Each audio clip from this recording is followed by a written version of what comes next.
Dear students, આજે chapter number 2 માં આપણે આગળ વધવાનું છે. લેક્ચર નંબર 14 આપણો. આપણે ગઈકાલે પરિમાણની વાત કરી. ml અને t ના સ્વરૂપમાં આપણે પારિમાણિક સૂત્રો જોયું. વધારે પારિમાણિક સૂત્રો પણ જોવાના છે, આખું અવલોકન કોઠો, પણ એ ઘણી બધી રાશિઓ છે એટલે આપણે છેલ્લે જ્યારે અંત તરફ જઈશું, બરાબર, ત્યારે આપણે બધા સૂત્રોની આપણે ચર્ચા કરીશું. પણ આજે આપણે પારિમાણિક વિશ્લેષણના ઉપયોગો જોવાના છે. હવે પારિમાણિક વિશ્લેષણ એટલે શું? પારિમાણિક સૂત્રની મદદથી ભૌતિક વિજ્ઞાનમાં કોઈ રાશિ અથવા એની સાથે સંકળાયેલા સમીકરણને મેળવવું, એને વિશ્લેષણ તરીકે ઓળખવામાં આવે, બરાબર. તો એ પારિમાણિક વિશ્લેષણ એટલે છૂટું પાડવું અને એના ઉપયોગો. એ સૌથી મોસ્ટ એમપી આ થિયરીઓ પાઠની છેલ્લી થિયરીઓ છે, પરંતુ પરીક્ષાની દ્રષ્ટિએ ખૂબ જ અગત્યની. એમાં પહેલું છે પારિમાણિક સુસંગતતાની ચકાસણી. કોઈ પણ ભૌતિક વિજ્ઞાનમાં સમીકરણ આપેલું હોય એની સુસંગતતાની ચકાસણી આપણે કઈ રીતે કરી શકીએ તે એનો પહેલો ઉપયોગ છે. તો શરૂઆત કરીએ. ભૌતિક રાશિને સાંકળતા કોઈ પણ સમીકરણની બંને બાજુની પદાવલીઓના અથવા તો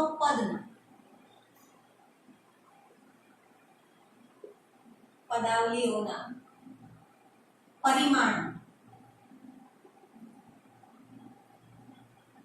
સમાન હોય, બંને બાજુની પદાવલીઓના પરિમાણો સમાન હોય તો ભૌતિક સમીકરણ પારિમાણિક રીતે સુસંગત છે એમ કહી શકાય, બરાબર છે.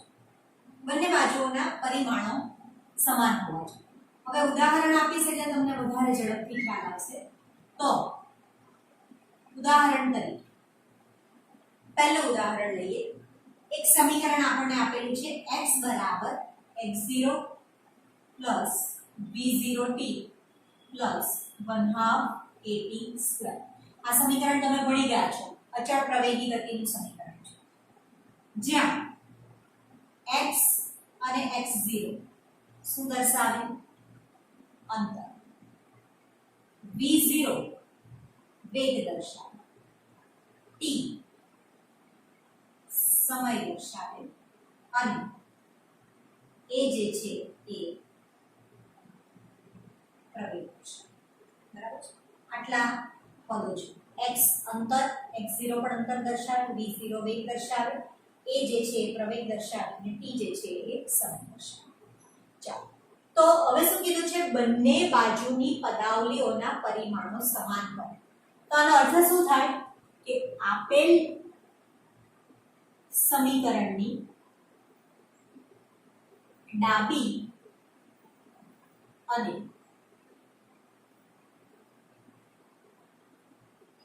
જમણી બાજુના પારિમાણિક સૂત્રો સરખા થવા જોઈએ. એટલે કે ડાબી બાજુ બરાબર જમણી બાજુ થવી જોઈએ. ચાલો, આપણે પહેલા લઈએ ડાબી બાજુ. ડાબી બાજુ એટલે x છે, દેખાય આપણને સમીકરણમાં, બરાબર. x એટલે અંતર, એટલે એનું પારિમાણિક સૂત્ર L1. જમણી બાજુ, જમણી બાજુમાં કયા કયા પદો છે? પહેલું તો આ x નું પારિમાણિક સૂત્ર x0 છે, એટલે આપણે લખી શકીએ L1. x0 એ અંતર છે એટલે એનું પારિમાણિક સૂત્ર L1. ત્યાર પછી બીજું છે v0t.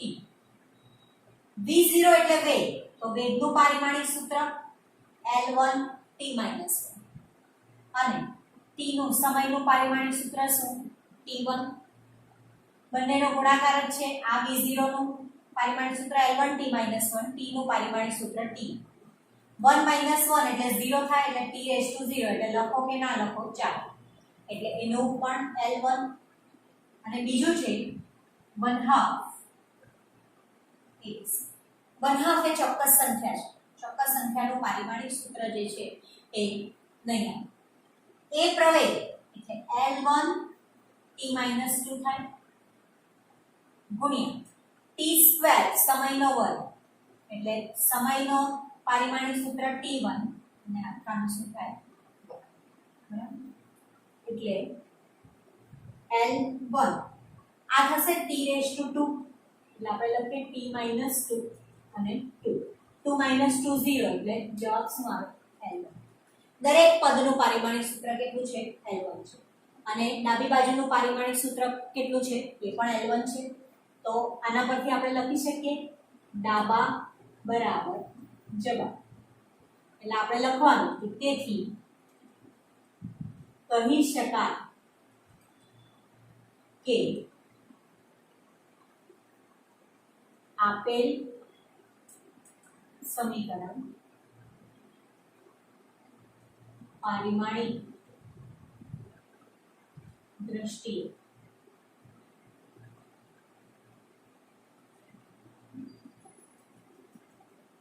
યથાર્થ છે બરાબર છે આપણે કહી શકીએ કે પારિમાણિક દ્રષ્ટિએ યથાર્થ છે અથવા તો સુસંગત છે એમ કહી શકાય એટલે આ પારિમાણિક વિશ્લેષણનો પહેલો ફાયદો કે જો ડાબી અને જમણી બાજુના પારિમાણિક સૂત્રો આપણે જાણતા હોઈએ તો સમીકરણ સાચું છે કે ખોટું તે આપણે જાણી શકીએ એટલે આપેલ સમીકરણ જે છે એ પારિમાણિક દ્રષ્ટિએ સુસંગત છે એમ કહેવાય બીજું એક ઉદાહરણ જોઈએ આવું જ પહેલા જ સુસંગતતા માટે કે નિયમિત વર્તુળાકાર માર્ગે ગતિ કરતા કોઈ પદાર્થ પર ઉદ્ભવતું કેન્દ્રગામી બળ આની સાબિતી આપણે પછીના ચેપ્ટરમાં જોઈશું પરંતુ અત્યારે તો તમારે સૂત્રને વિના સાબિતી હમણાં સ્વીકારી લેવાનું છે કે પદાર્થ પર લાગતું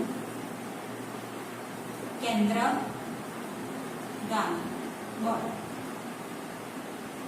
F બરાબર mv² r આ સમીકરણની મારે પારિમાણિક દ્રષ્ટિએ સુસંગતતા ચકાસવી છે હવે મેં કીધેલું તેમ કે ડાબી બાજુ બરાબર જમણી બાજુ ડાબી બાજુ કઈ છે F એટલે F નું પારિમાણિક સૂત્ર તો બળનું પારિમાણિક સૂત્ર કયું m1 L1 t - 2 બરાબર F બરાબર m ચાલો જમણી બાજુ ઉપર જુઓ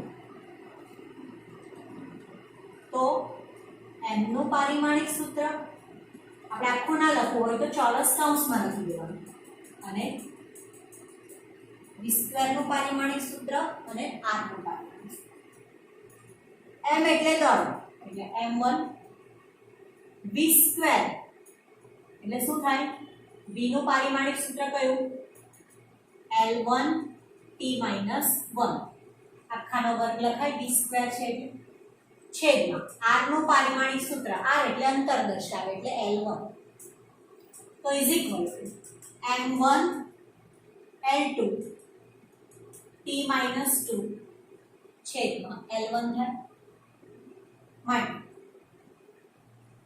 m1 હવે 2 - 1 થાય આધાર સરખા ઘાતાંકોની બાદબાકી થાય કારણ કે ભાગાકારના છે એટલે 1 ઉપર લઈ જાય તો L2 - 1 t તો ખાલી -2 તો m1 L1 t - 2 આપણે સમીકરણ નંબર 1 છે આ સમીકરણ નંબર 2 છે તો 1 અને 2 પરથી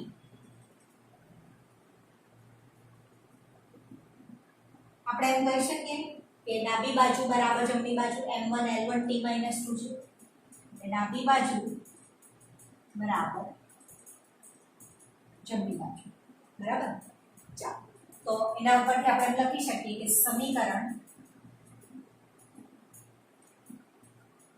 પારિમાણિક દ્રષ્ટિએ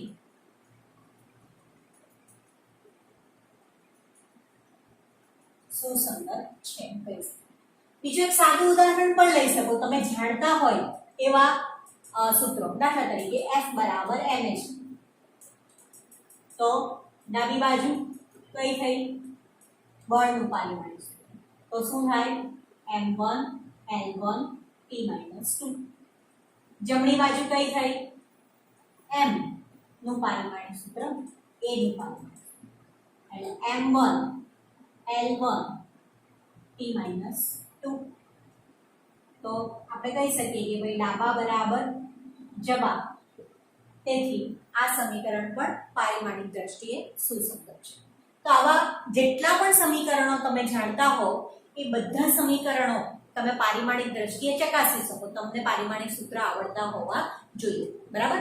તો આ પારિમાણિક વિશ્લેષણનો પહેલો ઉપયોગ છે કે આપણે પારિમાણિક વિશ્લેષણની મદદથી પારિમાણિક સમીકરણની સુસંગતતા ચકાસી શકીએ, પારિમાણિક દ્રષ્ટિએ સુસંગતતા આપણે ચકાસી શકીએ છીએ. પહેલા ઉપયોગ પર આધારિત ઉદાહરણના દાખલા જોઈએ. ઉદાહરણ 2.15 એમ કીધું છે કે નીચે આપેલ સમીકરણ પારિમાણિક દ્રષ્ટિએ સાચું છે કે નહીં તે તમારે ચકાસવાનું છે. તમને સમીકરણ આપી દીધું છે 1/2 mv² બરાબર mgh, જ્યાં m જે છે એ પદાર્થનું દળ છે. એટલે આપણને રાશિ ખબર હોવી જોઈએ કે કઈ સંજ્ઞા કઈ રાશિ દર્શાવે છે. v એટલે વેગ વેલોસિટી, g એટલે ગુરુત્વ પ્રવેગ અને h એટલે ઊંચાઈ. હવે આપણે સાચું છે કે નહીં તે જોઈ લઈએ. તો પહેલું છે ડાબી બાજુ. ડાબી બાજુ આપણે લખીએ 1/2 mv² નું પારિમાણિક. આ m થાય, આ v², v નું પારિમાણિક સૂત્ર આખાનો વર્ગ, બરાબર ને. 1/2 નું તો પારિમાણિક સૂત્ર લખાય. ચાલો, m દળ નું પારિમાણિક સૂત્ર m1, વેગ v નું પારિમાણિક સૂત્ર l1 t-1 આખાનો વર્ગ. ચાલો, તો m1 આ થશે સ્ક્વેર કરીએ એટલે l2 અને આ થશે t-2, બરાબર છે. ચાલો, એટલે ડાબી બાજુનું પારિમાણિક સૂત્ર શું થયું? m1 l2 t-2. હવે તેવી જ રીતે જમણી બાજુ જુઓ. જમણી બાજુ એટલે mgh, એટલે mgh નું પારિમાણિક સૂત્ર. m એટલે દળ, એટલે દળનું પારિમાણિક સૂત્ર. g એટલે ગુરુત્વ પ્રવેગનું પારિમાણિક સૂત્ર. h એટલે ઊંચાઈનું પારિમાણિક સૂત્ર. ચાલો, દળ m એટલે પારિમાણિક સૂત્ર થશે m1. ગુરુત્વ પ્રવેગ, હવે એમાં કઈ નવું નથી, છે તો એક જાતનો પ્રવેગ જ, ગુરુત્વ પ્રવેગ છે. તો પ્રવેગનું જે પારિમાણિક સૂત્ર આપણે લખ્યું છે તે જ ગુરુત્વ પ્રવેગનું પારિમાણિક સૂત્ર લેવાનું. એટલે g l1 t-2 એ પ્રવેગનું પારિમાણિક સૂત્ર, અને h એટલે ઊંચાઈ અંતર એટલે l, l નું પારિમાણિક સૂત્ર l1. હવે આ થયું m1. આધાર સરખા બેના દેખાય, l1 l1, l2 1 + 1 2, t-2 જમણી બાજુ m1 l2 t-2. આને આપણે સમીકરણ નંબર 1 અને આને આપશું સમીકરણ નંબર 2. તો સમીકરણ 1 અને 2 પર આપણે લખી શકીએ ડાબી બાજુ બરાબર જમણી બાજુ. તો એના ઉપરથી આપણે એમ કહી શકીએ કે આપેલ સમીકરણ પારિમાણિક દ્રષ્ટિએ કેવું છે? સાચું છે. હવે તેવી જ રીતે ઉદાહરણ 2.16 છે. એમાં તમને ગતિ ઉર્જાના જુદા જુદા સૂત્રો આપેલા છે. એ સૂત્રોમાંથી કયું સમીકરણ પારિમાણિક દ્રષ્ટિએ સાચું છે એ આપણે શોધવાનું છે. ચાલો, એમાં પણ આપણે આગળ વધીએ. તો k બરાબર પહેલું આપેલું છે k બરાબર m² v3, આવું એક સમીકરણ આપેલું છે.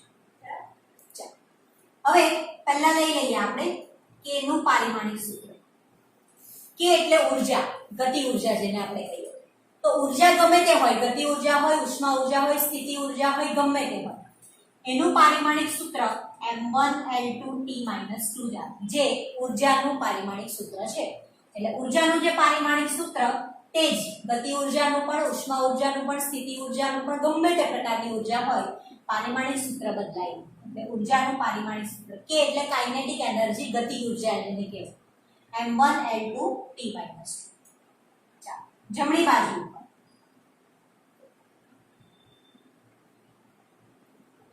m² v3,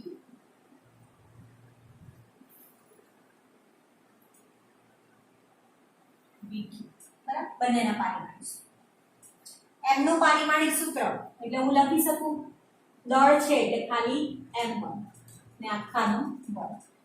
v નું પારિમાણિક સૂત્ર કયું l1 t-1 આખાનો પાછો ઘન. આ થશે m2, આ થશે l3, આ થશે t-3. સમીકરણ નંબર 2. તો જો 1 અને 2 પરથી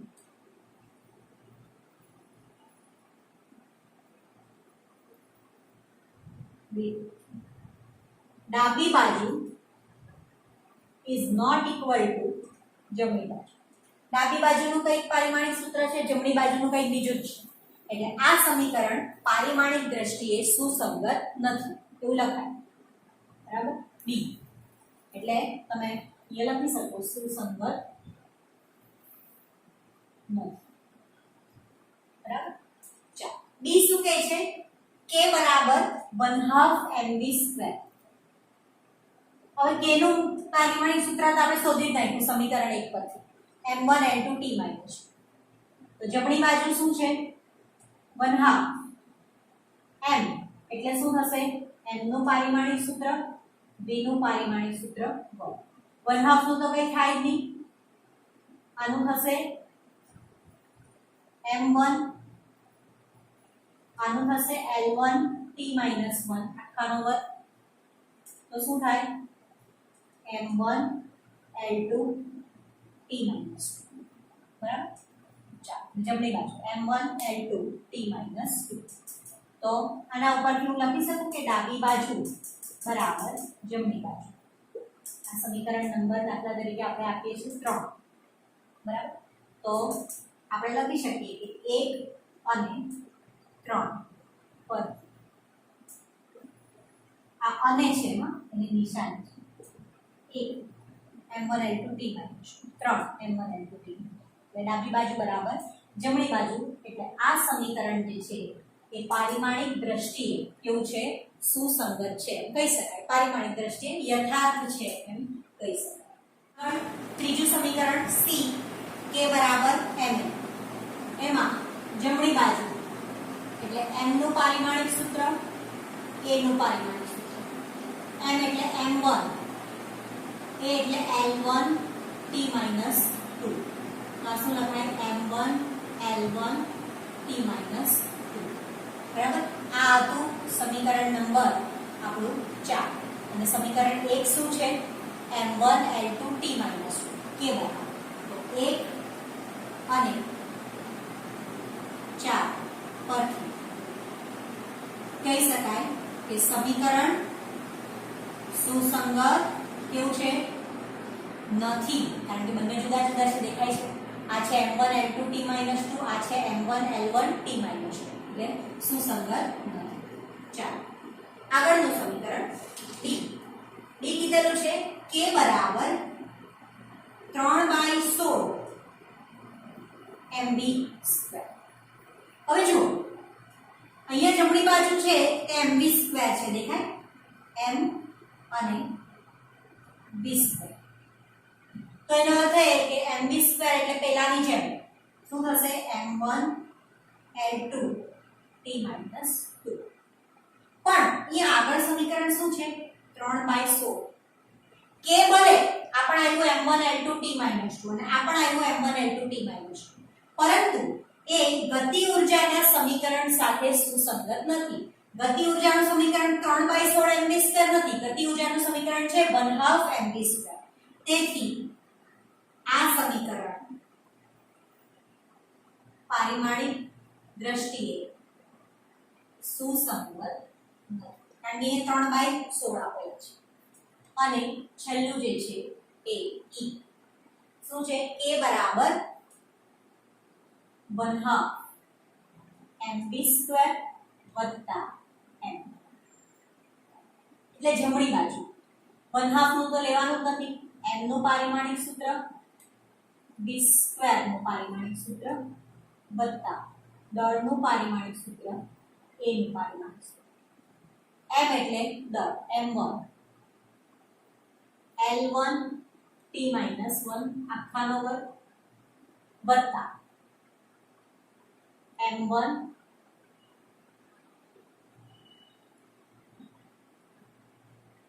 b સ્ક્વેર વત્તા m, બરાબર છે. m એટલે દળ, a એટલે પ્રવેગનું પરિમાણ છે. અહીંયા વેગનું પરિમાણિક સૂત્ર. ચાલો આને હું કરી શકું m1 l2 t માઇનસ વત્તા m1 l1 t માઇનસ 2. તો તમે જોઈ શકો છો આ પાંચમું સમીકરણ. સમીકરણ 1 અને 5 પરથી આપણું સમીકરણ 1 5 પરથી ડાબી બાજુ નોટ ઇક્વલ ટુ જમણી બાજુ, તેથી સમીકરણ પારિમાણિક દ્રષ્ટિએ સુસંગત નથી. બરાબર? એટલે જો એકદમ ઈઝી પારિમાણિક સૂત્ર આવડવા જોઈએ, ડાબી બાજુ અને જમણી બાજુ સરખાવવાની. સરખી હોય તો સમીકરણ પારિમાણિક દ્રષ્ટિએ સુસંગત છે, સરખી ન હોય તો સમીકરણ પારિમાણિક દ્રષ્ટિએ યથાર્થ નથી એવું સાબિત થઈ જાય છે. આગળ બીજો ઉપયોગ જોવાનો છે આપણે પારિમાણિક વિશ્લેષણનો, સૌથી અગત્યનો, કારણ કે ઉદાહરણના સ્વરૂપમાં જ એની સમજૂતી આપી દીધી છે. બરાબર? એક ઉદાહરણ લેવાનું છે અને એની પરથી એને આપણે તારવવાનું છે. એમ કહે છે બે ભૌતિક રાશિઓ વચ્ચેનો સંબંધ તારવવો. બરાબર? હવે આમાં વાત એવી છે કે એક કરતા વધારે ભૌતિક રાશિઓ જ્યારે કોઈ સમીકરણમાં સંકળાયેલી હોય તો એનો અર્થ એવો હોય કે એ બધી ભૌતિક રાશિઓ એકબીજા ઉપર આધારિત છે. તો એક કરતા વધારે ભૌતિક રાશિઓ એકબીજા ઉપર આધારિત રહીને કઈ રીતે ભૌતિક સમીકરણની રચના કરે છે એનો આપણે પારિમાણિક સૂત્રની મદદથી આપણે એ સમીકરણને મેળવી શકીએ. દાખલા તરીકે હું તમને એમ કહું કે બળનું પારિમાણિક સૂત્ર મેળવો, પારિમાણિક સમીકરણ મેળવો. તમને ખબર છે કે F બરાબર m, પરંતુ ના ખબર હોય તો પણ તમે એ સૂત્રને પારિમાણિક દ્રષ્ટિથી, પારિમાણિક સૂત્રની મદદથી તમે એ સૂત્રને તારવી શકો છો. બરાબર?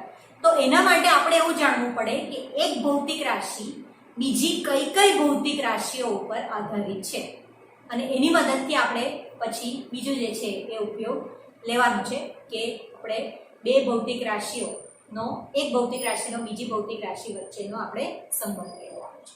તો શરૂઆત કરીએ. એક ઉદાહરણથી જ આપણે એની શરૂઆત કરવાની છે, ભૌતિક રાશિઓ વચ્ચેનો સંબંધ. કે ધારો કે આપણે સાદા લોલકના, લોલક એટલે દ્રઢ આધાર ઉપરથી દોરીથી બાંધેલું એક ગોળો હોય અને ગોળાને તમે સમતલમાં પરિભ્રમણ આપો, બરાબર છે, તો એ બનતી તૈયાર થતી રચના જે છે એને લોલક કહીએ. તમને ખબર હશે લોલક કેવું આવે. સાદા લોલકના આવર્તકાળનું સૂત્ર મેળવવું છે. બરાબર? સૂત્ર આપણને ખબર નથી, એ સૂત્ર આપણે તારવવું છે. બરાબર?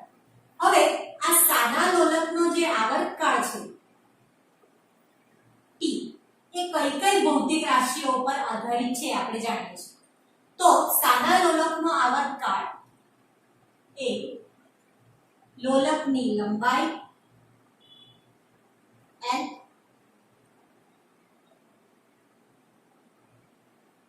લોલકનું દળ m અને લોલક પર લાગતા ગુરુત્વ પ્રવેગ g પર આધાર રાખે છે.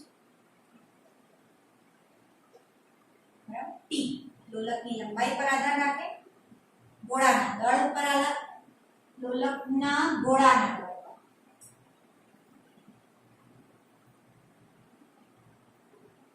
ગોળાના દળ m અને ગુરુત્વ પ્રવેગ g ઉપર આધારિત છે.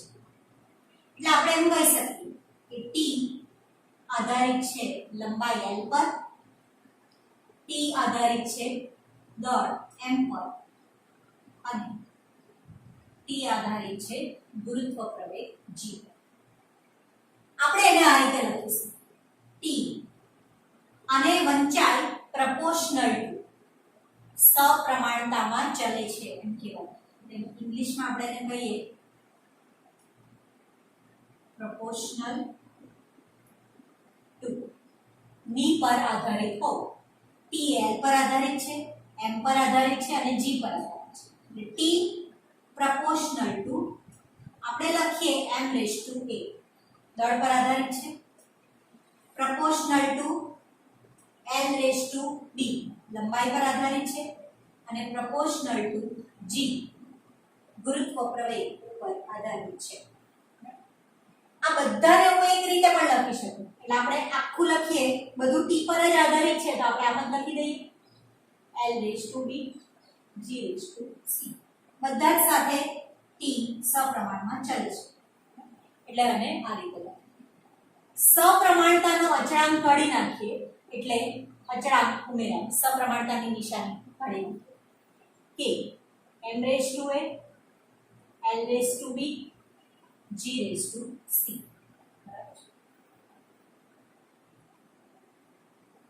સમીકરણ નંબર 1 t બરાબર k m raise to a l raise to b અને g રેઝ ટુ c.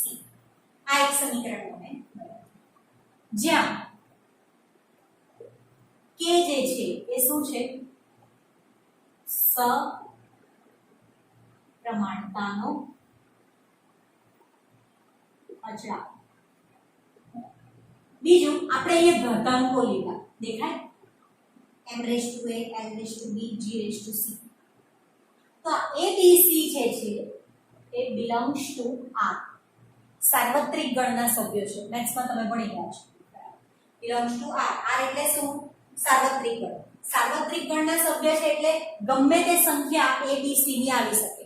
પૂર્ણાંક પણ હોય, અપૂર્ણાંક પણ હોય, ધન પણ હોય, ઋણ પણ હોય, શૂન્ય પણ હોય. બરાબર? એટલે abc ની વેલ્યુ આપણે અત્યારે શોધવાની છે. ગમે તે આવી શકે. પૂર્ણાંક આવી શકે, અપૂર્ણાંક આવી શકે, ઋણ, ધન અને શૂન્ય આ પાંચમાંથી કોઈ પણ એક આવશે. કેમ? કારણ કે abc એ સાર્વત્રિક ગણના સભ્યો છે એમ કહી દીધું છે. બરાબર? યુનિવર્સ. તો abc belongs to r. હવે આપણે શું કરીએ છીએ? તો સમીકરણ 1 ની બંને બાજુના પદોનું પારિમાણિક સૂત્રો લખતા. સમીકરણ 1 બંને બાજુ ડાબી અને જમણી બંને બાજુના પદોને પારિમાણિક સૂત્રો એના લખીએ. તો આ જે છે t એટલે મેં કીધું તે પ્રમાણે આવર્તકાળ. તો આવર્તકાળ એટલે સમય જ માપે છે. તો સમયનું પારિમાણિક સૂત્ર શું? t1. એટલે આપણે લખીએ m0 l0 t1. સમય છે એટલે m અને l પર આધાર નહીં રાખે એટલે એ બંને 0. આગળ k તો અચળાંક છે એટલે એનું પારિમાણિક સૂત્ર નહીં આવે. m એટલે મેં કીધું એ પ્રમાણે શું છે? લોલકના ગોળાનું દળ છે. દળ એટલે m1 પારિમાણિક સૂત્ર માસ અને એના રેઝ ટુ એ લખેલું છે. ચાલો આગળ l એટલે લંબાઈ એટલે હું લખી શકું l1 રેઝ ટુ b અને g એટલે ગુરુત્વ પ્રવેગ. ગુરુત્વ પ્રવેગનું પારિમાણિક સૂત્ર l1 t-2 rays to c. g એટલે ગુરુત્વ પ્રવેગ. l1 t-2 એનું પારિમાણિક સૂત્ર રેઝ ટુ c. ચાલો માટે m0 l0 t1 is equal to આ થાય m રેઝ ટુ a ગુણાકાર કરીએ તો આ થશે l રેઝ ટુ b આ થાય l raise to c t raise to -2c 1 into c એટલે c t raise to -2c તો બંનેનો ગુણાકાર એટલે -2c લખાય. આને લખીએ m રેઝ ટુ a. આ જો આધાર સરખા l l એટલે ઘાતાંકોનો શું થશે? સરવાળો. તો હું લખી શકું l raise to b + c અને t રેઝ ટુ -2c. આ તો m0 l0 t1 અને આપણે નામ આપીએ સમીકરણ નંબર 2. હવે આપણે શું કરીએ છીએ? તો સમીકરણ 2 ની બંને બાજુઓ m l અને t માં આવતા પરિમાણો સરખાવીએ છીએ. સમીકરણ 2 માં બંને બાજુ m l અને t ના પરિમાણો સરખાવતા. પરિમાણો એટલે શું? પદમાં આવતા ઘાતાંકો. આ ઘાતાંકો 0 0 1 a b + c - 2c. ચાલો સરખાવીએ. પહેલા m ના ઘાતાંક સરખાવીએ. તો હું લખી શકું a બરાબર 0, આધાર સરખા છે અને વચ્ચે ઇક્વલ ટુ ની નિશાની છે. તો a બરાબર 0 થાય. અહીંયા m ની ઉપરનો ઘાતાંક 0 છે, અહીંયા m ની ઉપરનો ઘાતાંક a છે, એટલે a બરાબર 0. અહીંયા શું થશે? ઘાતાંકમાં b + c બરાબર 0, b + c બરાબર 0 થાય. બરાબર? તો b + c બરાબર 0 સરખાવ્યું છે બંને. અને તેવી જ રીતે t ના ઘાતાંકોને સરખાવો. તો -2c બરાબર 1, t નો ઘાતાંક એટલે -2c બરાબર 1. ફરીથી m ના ઘાતાંકો સરખાવ્યા એટલે a બરાબર 0.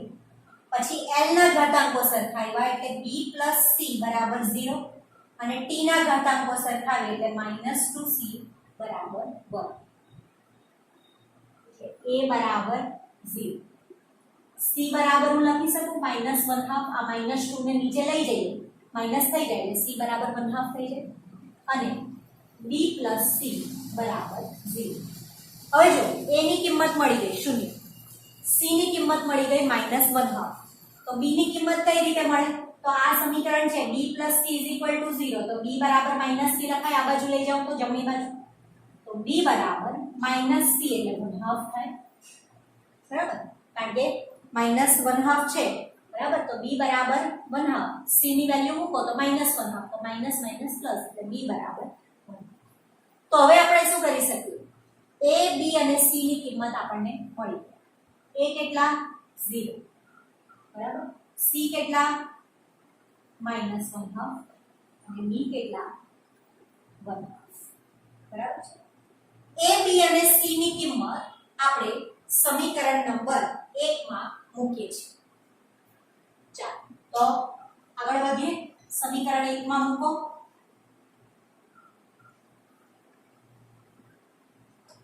તો t બરાબર અહીંયા લખવા a b અને c કિંમત સમીકરણ 1 માં મૂકતા t બરાબર કે રાખીએ m રેસ્ટ a છે તો a ની જગ્યાએ શું છે? 0. m rest 0. n rest b, b ની વેલ્યુ કેટલી? 1/2 એટલે n rest 1/2. g rest c, c ની વેલ્યુ કેટલી? -1/2. માટે t બરાબર k. જો આ n રેસ્ટ 1/2 l નો 1/2 ઘાત, આ g રેસ્ટ -1/2 છે તો આપણે એને છેદમાં લખી શકીએ. g નો 1/2 ઘાત. પાછો આપણે એને ઉપર લઈ લઈએ એટલે g નો -1/2 ઘાત થઈ જાય. બરાબર? એટલે છેદમાં લઈ જાવ તો આ રેસ્ટ 1/2 છે એટલે વર્ગમૂળ હું આવી રીતે લખી શકું l/g. વર્ગમૂળ એટલે 1/2. બરાબર ને? તો 1/2 બંને બાજુ પર છે તો એની જગ્યાએ મેં શું લખી દીધું? l/g વર્ગમૂળ લખી દીધું. હવે આ સમીકરણ આપણે નામ આપી દઈએ ને સમીકરણ નંબર 3. સમીકરણ નંબર 3 માં k નું પ્રાયોગિક મૂલ્ય. તો સમીકરણ 3 પ્રાયોગિક રીતે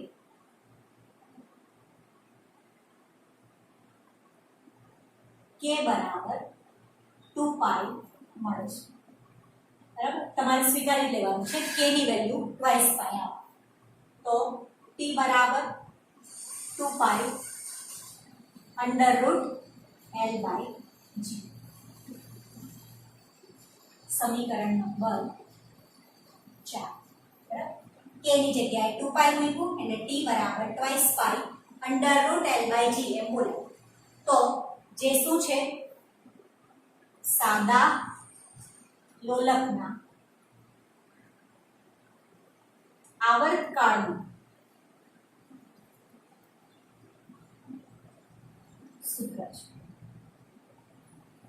t twice pi under root l by g.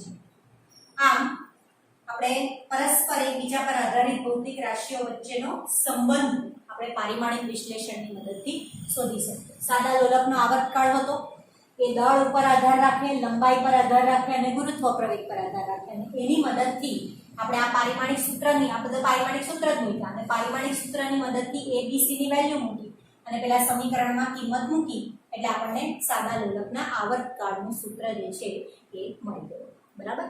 તો વિદ્યાર્થી મિત્રો તમારી ચોપડીનો થિયરીનો ભાગ ચેપ્ટર નંબર 2 નો અહીંયા પૂરો થાય છે. ઉદાહરણના દાખલા પણ પૂરા થાય છે. આપણા ફક્ત હવે સ્વાધ્યાયના દાખલા બાકી રહેશે. તો એ આપણે નેક્સ્ટ લેક્ચરમાં જોઈશું.